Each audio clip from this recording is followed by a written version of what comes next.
सुप्रभात बच्चों, मेरे क्लास में आप लोगों का हार्दिक स्वागत, अभिनंदन। अभी मैं आप लोगों को JCERT पाठ्यक्रम पर आधारित वर्ग सप्तम का संस्कृत विषय से अष्टम पाठ पढ़ाएंगे, जिसका शीर्षक है सुवचनानि। इसका शीर्षक है सुवचनानि। इसी का आज मैं हिंदी में अर्थ बताएंगे। कुछ श्लोक है जिसको आज हम हिंदी में इसका अर्थ बताएंगे। ये श्लोक शिक्षाप्रद है, बहुत ही लाभकारी है आप लोगों के लिए। देखिए इसका अर्थ। पहला नंबर श्लोक में कहा गया है कि सर्पा पिबन्ति पवनम न च दुर्बलास्ति शुष्के स्त्रीने वर्णगजः वलिना भवन्ति। इसका अर्थ होता है सांप हवा पीते हैं फिर भी दुर्बल नहीं होते हैं, जंगल का हाथी सूखी हुई घास खाकर भी बलवान हो जाता है। इसका अर्थ ये होता है कि जैसे सांप हवा को पीकर और दुर्बल नहीं दिखता है, फनकार मारता है, और जंगल का हाथी सूखी घास खा के मोटा ताज़ा दिखते हैं, वैसे ही आप लोग जो है सो मतलब कठिन परिश्रम करके भी कुछ कर सकते हैं। अपने आप को दुर्बल कमज़ोर नहीं सोचें। आगे देखिए लिखा है 2 नंबर श्लोक में, पठका पाठकाश्चे व ये चान्ये शास्त्री चिंतिका सर्वे व्यावसिनो मूर्खा यह क्रियावान स पंडिता। इसका अर्थ होता है कि पढ़ने वाले और पढ़ाने वाले तथा अन्य शास्त्रों पर सोच विचार करने वाले ये सभी व्यवसनी और मूर्ख हैं, क्योंकि जो क्रियावान हैं अर्थात शिक्षा को व्यापार में लाता है वही पंडित और ज्ञानी है। इसमें साफ साफ ये मतलब स्पष्ट होता है बच्चों कि पढ़ने वाला और पढ़ाने वाला और अन्य शास्त्र पर सोच विचार करने वाला सब मूर्ख है, क्योंकि वह पढ़ लिख के भी ज्ञानवान होकर भी अपने जीवन में अपने व्यवसाय में वो विद्या उतारते नहीं हैं, उसका उपयोग नहीं करते हैं।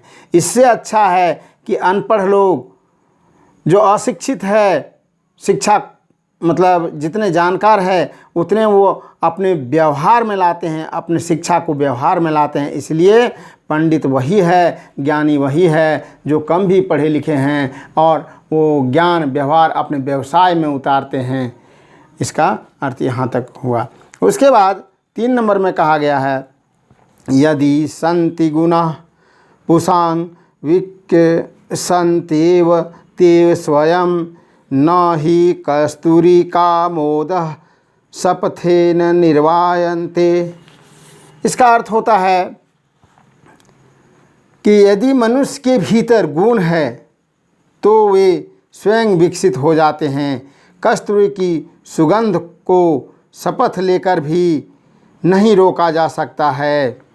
इसका अर्थ ये हुआ कि मनुष्य के अंदर जो गुण है तो वो गुण स्वयं को विकसित हो जाता है, स्वयं को विकसित करता है और वे हरदम और ज्ञान प्राप्त करने के लिए दौड़ते हैं। जैसे कस्तूरी जो है वो मृग के नाभि में होता है और वे और खोजते हैं कि और कहाँ है ये सुगंध, और कहाँ है, लेकिन उसके अंदर ही नाभि में ही रहता है।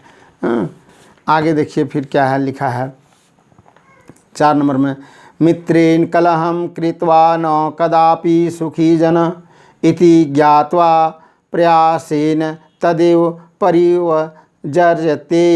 तो इसका अर्थ होता है, फिर एक बार देख लीजिए श्लोक को, मित्रेण कलहं कृत्वा न कदापि सुखी जन इति ज्ञात्वा प्रयासेन तदेव परिवर्जयेत। इसका अर्थ होता है कि मित्र से झगड़ा करके मनुष्य कभी सुखी नहीं हो सकता। यह जानकर प्रायः करके झगड़ा का त्याग करना चाहिए।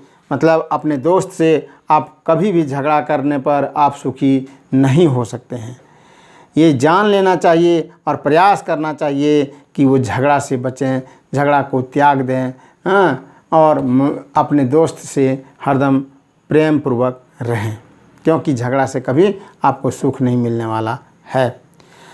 आगे जो है लिखा है 5 नंबर में, उद्यमेन ही सिद्ध्यन्ति कार्यानि न मनोरथे न ही सुप्तस्य सिंहस्य प्रविशन्ति मुखे मृगा। इसका अर्थ होता है कि परिश्रम के बिना यानी उद्यम से ही, जब तक आप परिश्रम नहीं कीजिएगा आपको कोई फल का प्राप्ति नहीं होगा। यानी आप मेहनत कीजिएगा, परिश्रम से ही आपका कार्य पूरा होगा। केवल सोचने से नहीं, सोए हुए सिंह के मुख में मृग स्वयं नहीं जाता, अर्थात उसे शिकार करने के लिए परिश्रम करना पड़ता है बच्चों। इसलिए आप लोग भी इस चीज़ को ध्यान में रखें कि आप जब तक परिश्रम नहीं कीजिएगा तब तक आपका मनोरथ कार्य सिद्ध नहीं होगा। किसी को भी प्राप्ति नहीं हुआ है, कोई भी कार्य प्राप्ति के लिए उसको परिश्रम करना पड़ता है। जैसे बाघ जो है सिंह इतना बलपूर्वक होता है, लेकिन वो यदि अपने सिंह मांद में सोए रहेगा तो उसके मुंह में मृग अपने आप नहीं आएगा। उसके लिए उसको परिश्रम करना पड़ता है, झपटना पड़ता है, तब जो है सो वो शिकार कर पाता है मृग का, या कोई भी जानवर का। इसलिए इसमें कहा गया है कि परिश्रम से ही सब कार्य पूरा होता है, और सोचने से नहीं और सोने से नहीं। मुंह में जो है सो मृग स्वयं नहीं आता है सिंह को, उसके लिए उसको शिकार करने के लिए तत्पर रहना पड़ता है, परिश्रम करना पड़ता है। उसी प्रकार आप लोगों को लक्ष्य प्राप्ति के लिए पढ़ना पड़ेगा, कार्य करना पड़ेगा बच्चों। अपने आप कोई भी चीज़ जो है सो सफलता नहीं होती है। आगे देखिए लिखा है, सत्यम ब्रूयात् प्रियम ब्रूयात् न ब्रूयात् सत्यम प्रियम प्रियम च न निरृतं ब्रूयात् एषः धर्म सनातनः। इसका अर्थ होता है सत्य बोलना चाहिए, प्रिय बोलना चाहिए, अप्रिय लगने वाला बात नहीं बोलना चाहिए, असत्य अगर प्रिय हो तो भी नहीं बोलना चाहिए, यही सनातन धर्म है। मतलब सत्य हरदम बोलिए, सत्य बोलना चाहिए, प्रिय बोलना चाहिए, अप्रिय लगने वाला सत्य नहीं बोलना चाहिए, जो आपको अप्रिय लगे और सत्य उसको भी नहीं बोलना चाहिए। असत्य अगर प्रिय हो तो भी नहीं बोलना चाहिए, असत्य बात है और यदि आपको प्रिय लगे तो भी वो बात नहीं बोलना चाहिए। यही सनातन धर्म है बच्चों। ये श्लोक का यही अर्थ था। इसको आप लोग पढ़ें, समझें और देखें। यदि आप लोगों को दिक्कत हो अर्थ समझने में तो मेरा YouTube चैनल को बार बार चलावें और इसका अर्थ अपने नोटबुक में लिखकर याद करें।